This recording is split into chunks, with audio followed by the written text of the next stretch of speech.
Salut à tous! Aujourd'hui, on s'attaque à un sujet hyper connu, mais souvent mal compris. L'hormone de croissance, la fameuse GH. On en entend parler partout, mais c'est quoi exactement? À quoi elle sert vraiment? Que ce soit au quotidien ou à l'entraînement, c'est ce qu'on va décortiquer ensemble. La question de fond, elle est là. Quel est le vrai rôle de cette hormone? On va essayer de faire le tri entre les mythes qui circulent dans le monde du fitness et ce que la science nous dit vraiment. Préparez-vous, ça pourrait bien bousculer quelques idées reçues. Bon, rentrons dans le vif du sujet.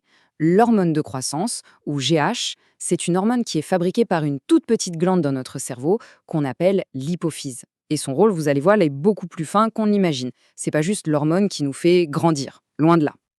Alors, ses missions principales, c'est bien sûr de participer au renouvellement de nos tissus, mais aussi, et ça c'est capital, d'aider notre corps à s'adapter aux différentes contraintes. Et le truc à vraiment comprendre, c'est que son action est souvent indirecte. C'est un peu comme un chef d'orchestre. Elle donne des ordres à d'autres messagers, notamment les fameuses IGF-1, qui vont faire une bonne partie du boulot sur le terrain. Donc, s'il y a une chose à retenir, c'est bien ça. L'AGH, c'est avant tout une hormone d'adaptation et de régulation. C'est ça son job numéro un, bien plus que l'image un peu simpliste qu'on en a. Elle aide le corps à gérer le stress, à se réparer, bref, à s'optimiser sur le long terme. Ok, mais alors, comment est-ce que cette hormone est libérée dans le corps? C'est super intéressant parce que ce n'est pas un flux continu. Non, sa libération est pulsatile.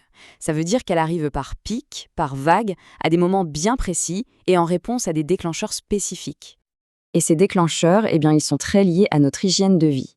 D'un côté, on a ce qui la stimule. Un sommeil bien profond, un effort physique intense, une baisse du taux de sucre dans le sang ou même le jeûne. Et de l'autre côté, on a ce qui met un frein. Trop de sucre dans le sang, un excès de calories sur le long terme et évidemment le manque de sommeil. On voit tout de suite qu'il y a une question d'équilibre. Et s'il fallait retenir un seul et unique facteur, le plus important de tous, ce serait lui, le sommeil. C'est le déterminant principal de la GH. C'est pendant les phases de sommeil profond qu'on a le pic de sécrétion le plus massif de la journée. Ça montre bien à quel point une bonne nuit est juste un non négociable pour bien récupérer et progresser. Ok, on a vu son rôle et comment elle est libérée. Maintenant, voyons ses effets concrets. Qu'est-ce qu'elle fait réellement une fois qu'elle est dans notre système? On va regarder ça sur 3 plans. Les tissus, le métabolisme et les muscles. D'abord sur les tissus.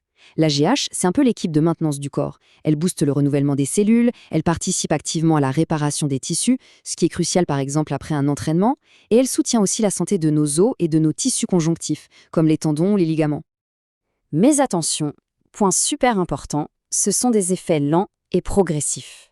La GH, c'est pas un interrupteur on-off. Son travail, il se construit dans la durée. Nuit après nuit, semaine après semaine. C'est un marathon, pas un sprint. Côté métabolisme, c'est passionnant aussi. L'AGH encourage le corps à aller piocher dans ses réserves de graisse pour avoir de l'énergie. Et la conséquence directe de ça, c'est qu'elle aide à préserver nos stocks de sucre, notre fameux glucose. On appelle ça l'effet d'épargne glucidique. En gros, elle optimise la gestion des carburants. Et on en arrive aux muscles. Et c'est là que la nuance est capitale. L'effet de la GH est indirect. On le répète, elle ne construit pas directement du muscle. Par contre, elle crée un environnement qui est favorable à la croissance, à la réparation, notamment via ses messagers, les IGF-1. Mais ce n'est pas elle qui appuie sur le bouton hypertrophie. Alors, concrètement, pour la pratique sportive, ça veut dire quoi tout ça? Quels sont les vrais bénéfices et quelles sont les limites à connaître? On fait le point? Le bilan, il est assez clair. D'un côté, la GH a des avantages réels. Elle contribue à la récupération des tissus, elle soutient les adaptations sur le long terme et elle aide à réguler la composition corporelle. Mais de l'autre, les limites sont tout aussi claires. Ces effets ne sont pas immédiats et surtout, ils sont complètement dépendants d'un sommeil de qualité et d'un bon équilibre énergétique. Et ça nous amène à une conclusion fondamentale pour tous ceux qui s'entraînent. La GH agit sur le long terme, pas sur la séance. Son vrai travail, il se fait dans l'ombre, pendant la récupération, entre les entraînements. Ce n'est pas une hormone de la performance instantanée, c'est l'hormone de l'adaptation durable. Allez, pour terminer, on résume tout ça en quelques points essentiels. Si on devait retenir que le plus important sur le vrai rôle de l'hormone de croissance, ce serait ça. Voilà les 4 points à garder en tête. Premièrement, c'est l'hormone clé de la récupération et de l'adaptation. Deuxièmement, son action est lente, progressive et très souvent indirecte. Troisièmement, tout ou presque dépend de la qualité du sommeil. Et enfin, son rôle direct dans la prise de muscle est vraiment, vraiment surestimé dans la culture fitness. Et pour finir, une dernière question qui vient un peu tout chambouler. On parle souvent des pics d'hormones juste après une séance de sport. Mais est-ce que ces pics de GH sont vraiment un bon indicateur des gains musculaires qu'on va avoir? Eh bien, la réponse de la science est plutôt claire, non. Les pics juste après l'effort ne permettent pas de prédire les gains sur le long terme.